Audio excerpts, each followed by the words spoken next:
다윗이 성전의 복도와 그 집들과 그 곡간과 다락과 골방과 속죄소의 설계도를 그의 아들 솔로몬에게 주고 또 그가 영감으로 받은 모든 것 곧 여호와의 성전의 뜰과 사면의 모든 방과 하나님의 성전 곳간과 성물 곳간의 설계도를 주고 또 제사장과 레위 사람의 반열과 여호와의 성전에서 섬기는 모든 일과 여호와의 성전을 섬기는 데에 쓰는 모든 그릇의 양식을 설명하고 또 모든 섬기는 데에 쓰는 금 기구를 만들 금의 무게와 모든 섬기는 데에 쓰는 은 기구를 만들 은의 무게를 정하고 또 금 등잔대들과 그 등잔 곧 각 등잔대와 그 등잔을 만들 금의 무게와 은 등잔대와 그 등잔을 만들 은의 무게를 각기 그 기구에 알맞게 하고 또 진설병의 각 상을 만들 금의 무게를 정하고 은상을 만들 은도 그렇게 하고 갈고리와 대접과 종지를 만들 순금과 금잔 곧 각 잔을 만들 금의 무게와 또 은잔 곧 각 잔을 만들 은의 무게를 정하고 또 향단에 쓸 순금과 또 수레 금 곧 금 그룹들의 설계도대로 만들 금의 무게를 정해주니 이 그룹들은 날개를 펴서 여호와의 언약궤를 덮는 것이더라. 다윗이 이르되 여호와의 손이 내게 임하여 이 모든 일의 설계를 그려 나에게 알려주셨느니라. 아멘. 우리 하나님은 일을 하실 때 제가 생각한 세 가지로 일을 하십니다. 그 첫째가 하나님은 일을 하실 때 점진적으로 일을 하세요. 그러니까 한 번에 콱 하시는 게 아니라 차츰 해서 다 하시는 그런 점진적인 역사를 이루세요. 두 번째, 하나님은 굉장히 구체적이세요. 오늘도 우리가 이 성경을 읽어보셨지만 등잔은 무게가 얼마고 또 거기 옆에 있는 그릇들은 어떻게 만들고 이거야 너무 구체적으로 쓰다 보니까 읽기도 거북하네, 우리 집 살림도 아닌데, 이런 생각이 들 만큼 굉장히 구체적으로 기록이 되어 있어요. 그뿐 아니라 하나님은 실제적으로 이렇게 역사를 하세요. 그래서 오늘 이 세 가지로 역사하시는 그 하나님을 우리가 한번 살펴볼 필요가 있어요. 하나님께서 다윗에게 무엇을 주셨냐면 설계도를 주신 거예요. 여러분 한번 역대상 28장 한번 19절을 보세요. 19절 같이 한번 읽어보실까요? 시작. 다윗이 이르되 여호와의 손이 내게 임하여 이 모든 일의 설계를 그려 나에게 알려주셨느니라. 하나님이요, 어떻게 하셨는지 방법은 모르겠어요.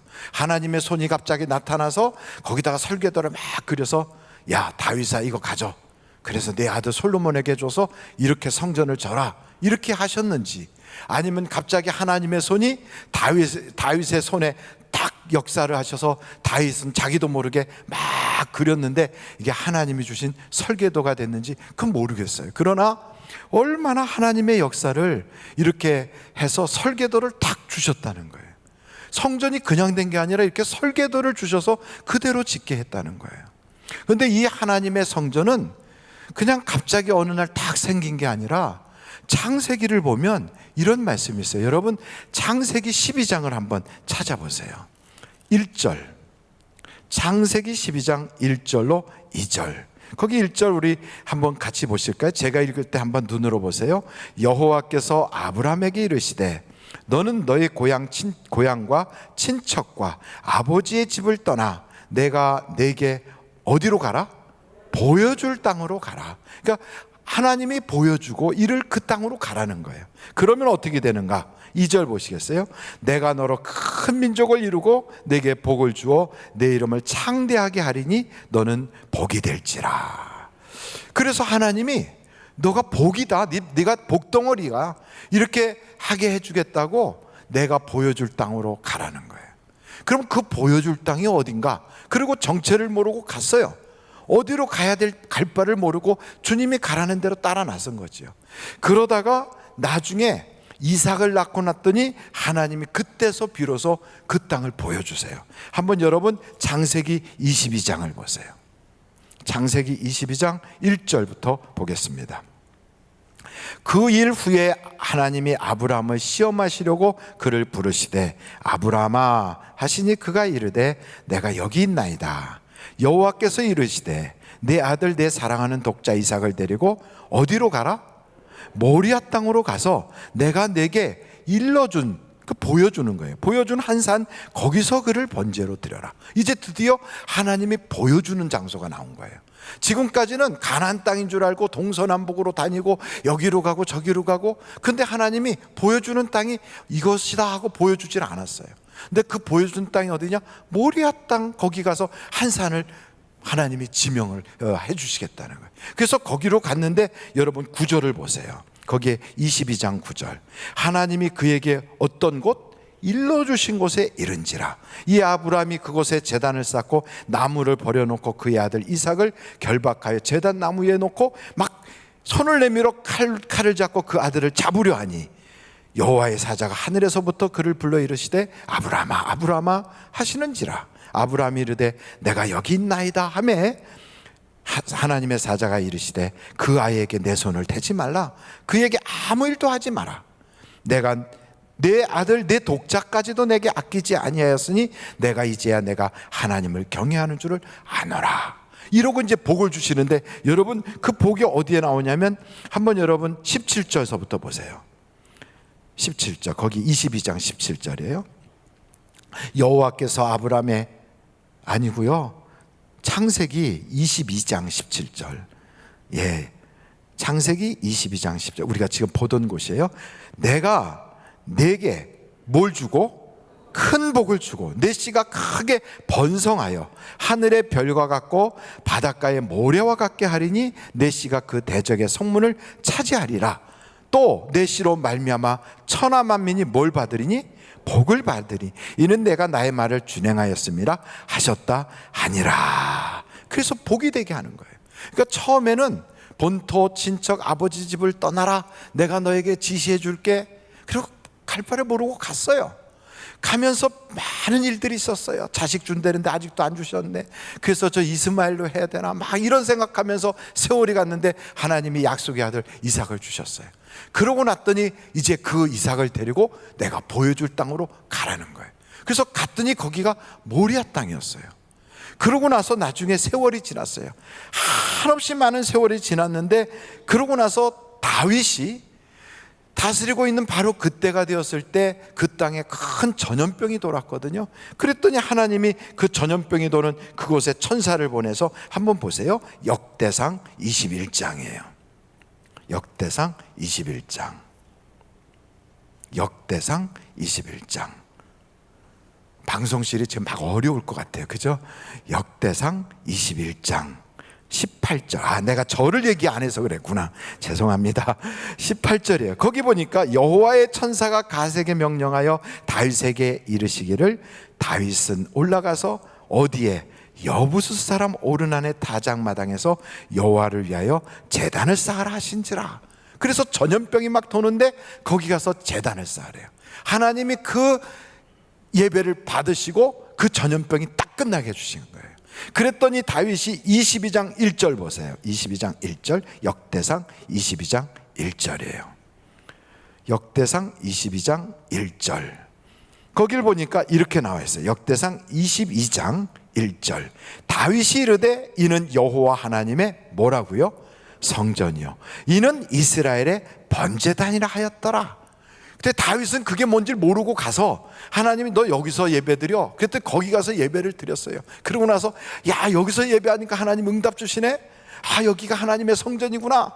그러고 나서 자기 아들 솔로몬에게 너 여기다가 성전 져라. 그리고 자기는 알려줬다고요. 설계도도 그려서. 근데 나중에 그곳이 어딘가 봤더니 역대하 3장 1절이에요. 역대하 3장 1절. 역대하 3장 1절. 같이 한번 읽어보겠어요. 시작. 솔로몬이 예루살렘 모리아산에 여호와의 전 건축하기를 시작하니 그곳은 전에 여호와께서 그의 아버지 다윗에게 나타나신 곳이요 여부수 사람 오르난의 다장마당에 다윗이 정한 곳이더라. 다윗은 모르고 거길 정했어요. 그리고 솔로몬은 아버지가 시키는 대로 거기다 건축하겠다고 했는데 이미 그 장소는 아브람 때부터 거기를 지명한 곳이에요. 그리고 아브람이 본토 친척 아비 집을 떠나라고 그러고 일러줄 곳이 바로 거기라는 거예요. 그러니까 점차적으로 아브람 때부터 차츰 어디로 그 사람들을 시선을 가지게 했냐면 모리아산으로 가게 하고, 그곳이 곧 예배 장소였고 거기가 솔로몬이 건축한 성전이 있는 땅이더란 말이죠. 그러니까 하나님의 역사는 이렇게 처음에는 뭔지 모르고 시작하는데 나중에 보니까 구체적으로 돼서 딱 지명을 해주는 거예요. 이렇게 하나님은 예수님을 이 땅에 보내실 때도 그러셨어요. 유다 지파에서 규가 떠나지 않을 것이다. 그 유다 지파의 누구네 집안이래? 그랬더니 이새의 뿌리에서 나올 것이다. 그러면 그 이새의 뿌리에서 나오는 그분이 어떤 식으로 한데? 그랬더니 바로 베들레헴에서 출생하게 될 것이다. 근데 그는 처녀의 몸을 통하여 날 것이다. 그리고 그는 저 갈릴리 바다 근처에서 그곳에서 사역을 하실 것이다. 이게 성경에 그냥 다 나와 있어요. 이걸 점진적으로 했다가 나중에 그 모든 일이 예수님 때 돼서 완성이 되더란 말이죠. 아니, 목사님 그런 게 다 있나요? 그 성경 찾자고 하면 오늘 집에는 못 가실 것 같아요. 그러니까 이런 하나님의 역사가 쫙 그렇게 되는. 그러면 우리가 기도를 해도 하나님은 어떻게 역사하실까요? 점진적으로 역사하세요. 이게 우리가 알아야 되는 거예요. 하나님은 우리가 기도를 해도 어떻게 역사하신다? 점진적으로 역사하신다는 거예요. 어떤 목사님이 목회를 하는데 자전거가 꼭 필요했대요. 그래서 어떤 자전거를 하나님께 구해야 되나 하고 봤더니 어떤 선교사님이 늘 자전거를 타고 그 목사님 계시는 데로 오시는데 그 자전거가 언덕도 잘 올라가고 아주 너무 좋더라는 거예요. 그래서 그걸 딱 보고 하나님 나에게도 저런 자전거를 주세요 하고 막 기도를 했대요. 그랬더니 그 동네 꼬마 녀석이 목사님 기도하면 다 응답받는데 목사님이 자전거 달라고 기도하는 것도 응답 주실까요? 그럼 응답 주시지. 그거 언제 주세요? 아, 물론 주시지. 아니, 언제 주시냐니까요. 그랬더니 그 목사님이 그랬대요. 야, 기도를 하면 우리 뱃속에 아이를 잉태하는 것처럼 하나님이 그거를 내 마음속에 잉태하게 하시거든. 그러다가 때가 되면 그것을 출산하게 하시잖아. 너도 그렇게 엄마가 낳고 내 동생도 그렇게 난 거야. 그래서 내가 지금 저 선교사님 타고 다니는 자전거 있잖아, 저거를 내가 지금 하나님께 달라고 내 마음속에 잉태를 했거든. 그러면 하나님이 그걸 출산하게 한다? 정말요? 언제 될 거예요? 언제 될 거예요? 맨날 전도사님, 저 목사님 그거 언제 출산해? 자전거 출산 언제예요? 막 그렇게 쫓아다니더래요. 그래서 그랬대요. 점점 배가 나오면 아이가 나올 때가 되는 것처럼 점점 세월이 지나가면 그 기도에 응답을 주신다. 그런데 어느 날 선교사님이 자전거를 쭉 끌고 와서 그 목사님한테 드리면서 저 이제 본국으로 돌아가니까 이 자전거 가지세요 그러더래요. 그래가지고 그 꼬마 녀석한테 야야야 드디어 내 기도가 잉태됐어, 출산했다. 그러니까 그 녀석이 야, 기도도 잉태하고 출산하는구나 그러더래요. 여러분 똑같아요. 우리가 기도하잖아요. 그러면 우리의 그 마음속에 그 기도가 잉태가 되는 거예요.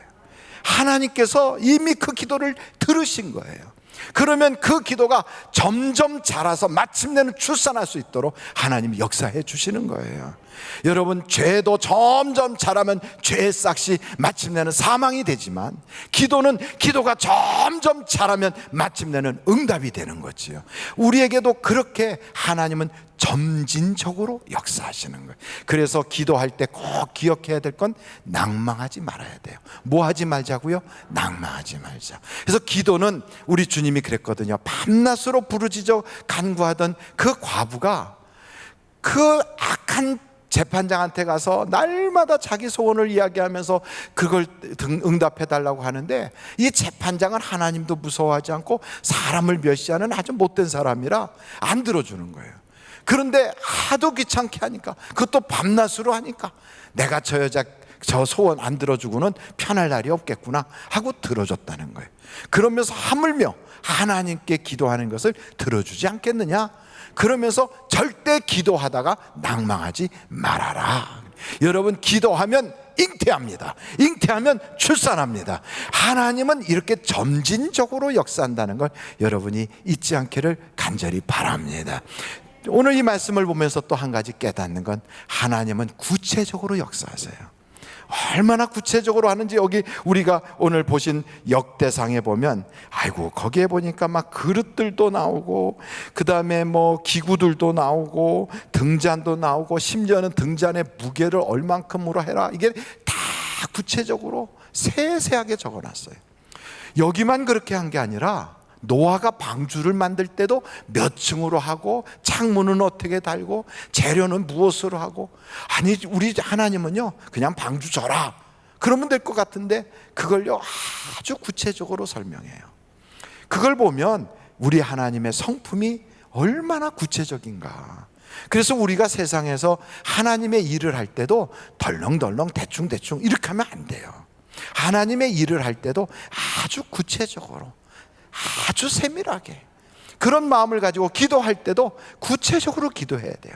하나님 알아서 적당히 주세요, 이건 아니에요. 그러면 하나님이 응답을 주셨는지 아니면 그냥 알아서 주신 건지 우리 모르잖아요. 그러니까 기도할 때도 만약에 신랑을 구한다면 키는 몇 센치고 얼굴 생김새는 어떻게 생기고 눈은 어떻게 생기고 성격은 어떻고 그걸 다 적어서 그리고 기도를 해야 내 기도를 응답 주셨는지, 우리 하나님의 성품은 구체적이니까 그걸 알 수 있는 거예요. 그러니까 어떤 사람은 기도할 때 하나님 우리에게 아들 주세요, 우리 가정에 아들 주세요. 그러고서 여러분 옛날에 보면 버스에 이렇게 사무엘이 기도하는 것처럼 두 손 모아가지고 기도하는 그 사진, 오늘도 무사히 이렇게 갖고 걸어놓은 거 혹시 보셨나요? 예, 그거 사진을 딱 보니까 너무 이쁘더래요. 그래서 우리 집에 아들도 요렇게 생긴 애를 갖다가 딱 걸어놓고 요런 아이가 났으면 좋겠다. 그리고 맨날 그거 쳐다보면서 하나님 우리 집에 아들 주세요, 이렇게 생긴 아들 주세요 하고 기도했던 글쎄 애가 났는데 꼭 서양애 같은 게 하나 나왔다고 그러더라고요. 그래서 하여간 기도할 때 이렇게 구체적으로 하나님께 기도하라는 거예요. 여러분 하나님이 몰라서 그렇게 말씀드리는 게 아니에요. 우리 하나님은 우리의 형편 다 아시잖아요. 우리의 머리카락까지도 다 아시잖아요. 그런 분이 왜 우리에게 그렇게 구체적으로 기도하라고 할까요? 그것은 우리가 기도 응답을 받았을 때 이게 하나님이 주셨는지 확실히 알 수 있게 하기 위해서 그렇게 하는 거예요. 제가 우리 교회 리모델링 할 때 이 앞에 이렇게 보면 별들도 이렇게 하고 그림도 그리고 보기에 지금 하도 오랫동안 보시니까 이제 지금은 그러려니 하고 그저 그렇지만 처음에 이렇게 해놨을 때 멋있었잖아요. 안 멋있었어요? 네, 멋있었잖아요. 이거 이렇게 할 때 저는 신학 공부를 한 사람이지 건축을 공부하거나 리모델링 같은 건 전혀 모르는 사람이에요. 그런데 그 당시에 최강덕 장로님, 그 다음에 우리 강자노님 두 분이 목사님 강단은 어떻게 하면 좋아요? 하고 자꾸만 물어보시는데 제가 전공자가 아니잖아요. 그것도 잘 모르잖아요. 그래서 잘 모른다고만 하기도 그래서 하나님께 기도하고 와야 되겠다. 그리고 기도하러 갔거든요. 왜냐하면 하나님은 모르시는 게 없으시니까. 하나님께 기도하겠다고 가서 열흘 금식을 했어요. 우리 기도원에서. 열흘 금식을 하는데 한 7일째가 되니까 진짜 막 숨이 차고 어지럽더라고요. 꼭 고산병 걸린 사람처럼 이렇게 되더라고요. 그리고 힘드니까 앉아서 기도하다가 누워서 기도하다가 엎드려 기도하다가, 그리고 밥을 안 먹으니까 하루 시간이 되게 길어요. 그 밥을 안 먹는다는 게 얼마나 시간이 남아도는지 그래갖고 시간이 그냥 남아도는 거예요. 그래서 기도를 누워서도 하다 엎드려서도 하다 힘드니까, 그러고서는 기도를 그렇게 하는데 열흘이 다 채워지도록 아무것도 보여주는 것도 없고 모두 음성도 들리는 것도 없고 뭘 어떻게 해야 되는지 종래 아무것도 응답을 못 받았어요. 그래도 열흘이 어떻게 하다 보니까 채워졌어요. 제가 이런 간증하면 어떤 사람은 입을 삐죽해요. 왜냐하면 겨우 열흘 해놓고 졌단 소리 한다 이래요.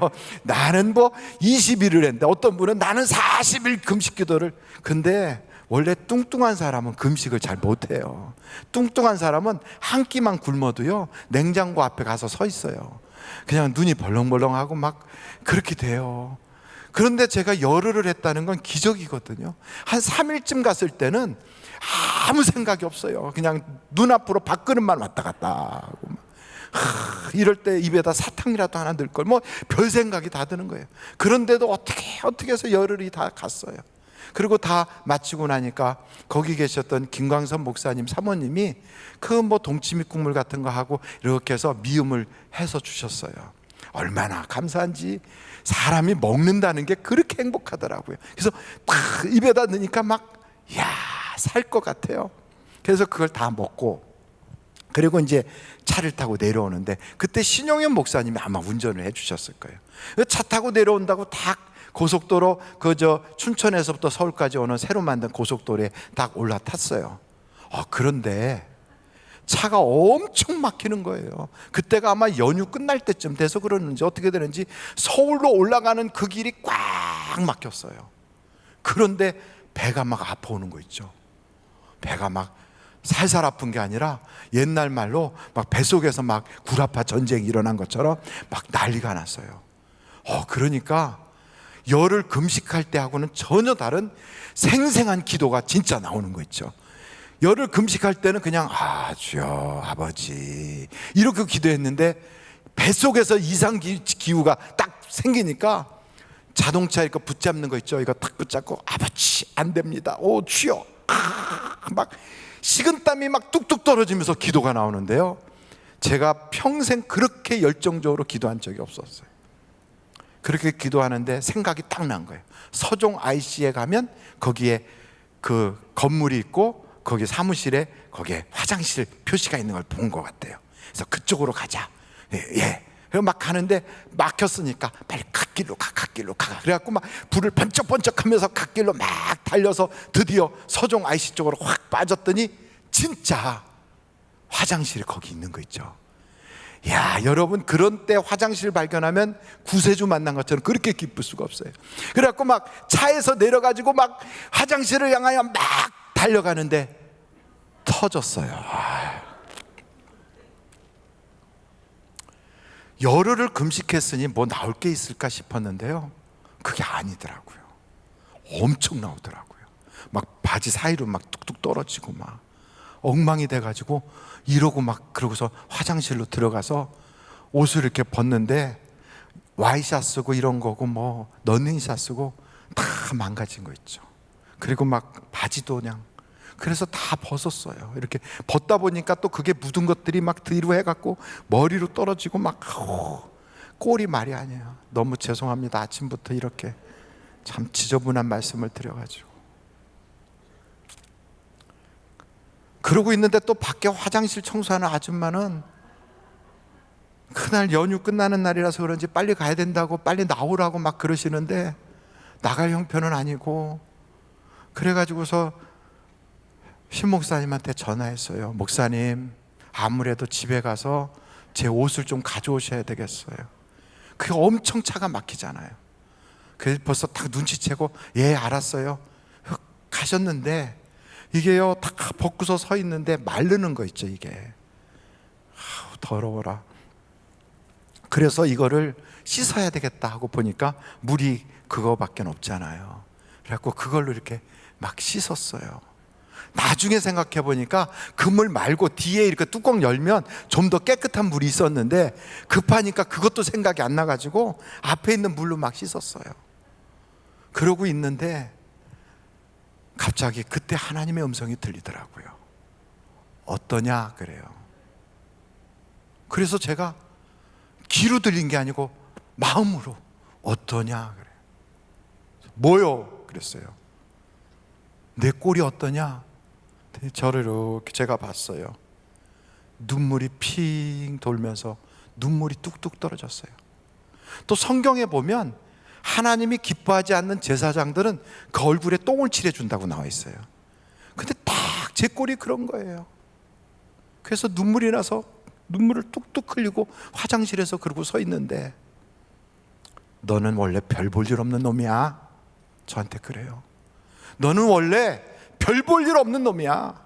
그래서 맞아요 하나님, 저 별 볼 일 없어요.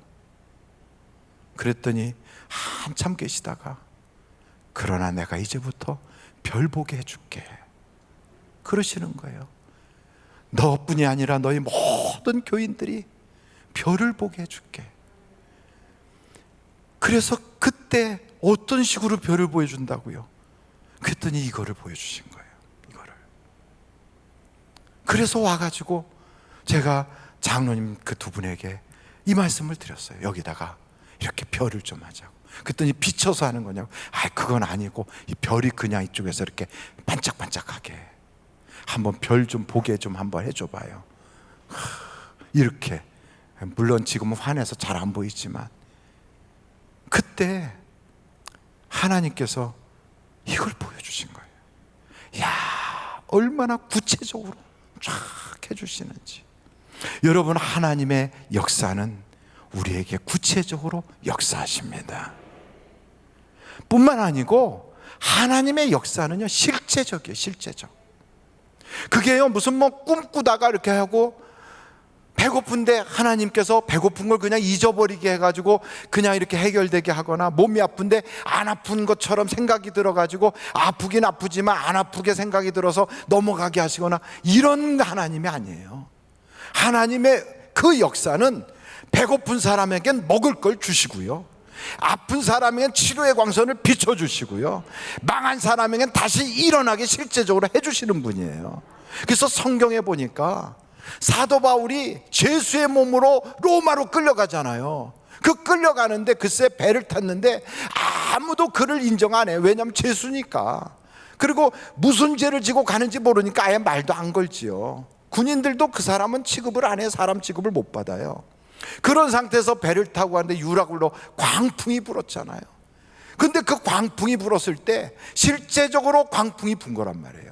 그러니까 성경을 보니까 그 광풍이 불 때 배가 깨질까봐 그냥 밧줄로 배를 동여매고, 그리고 배를 가볍게 하기 위해서 기구를 버리고, 그리고 나중에는 바다에 있는 암초에 부딪힐까봐 막 그런 모든 화물을 다 밖에다 버리고, 그러고도 안 돼가지고 삿대 돛대를 다 내려가지고 그걸로 바다를 전부 다 측정해가면서 가다가 나중에는 선원들이 몰래 거룩배를 내려가지고 그거 타고 도망가려고 하는 걸 그걸 다 끊어버리고 못 도망가게 그렇게 얘기해가지고 결국은 모든 사람이 나중에 널판지를 붙잡고 구출받아서 나왔던 그런 일정을 쫙 설명하는데, 그거는 현장에 있지 않고서는 알 수 없는 그런 일들이거든요. 여러분, 하나님의 역사는 이렇게 현장에서 직접 역사한단 말이에요. 에스더라고 하는 사람이 살아있을 때 그의 사촌 모르드게가 어느 날 딱 보니까 공고가 붙었어요. 공고! 몇 날 몇 월 며칠 유대인들을 다 죽여라. 아니, 세상에 법이 있으면 사람을 살리는 법이야지 뭘 죽이라는 법이 있나. 그래가지고 그걸 보니까 그 나라의 하만이라고 하는 총리가 유대인들이 미워가지고 유대인을 다 죽이고 그 재산을 뺏어 먹으려고 왕을 그냥 구워 삶아가지고 그런 법을 만들어서 도장을 꽝 찍어 놓은 거예요.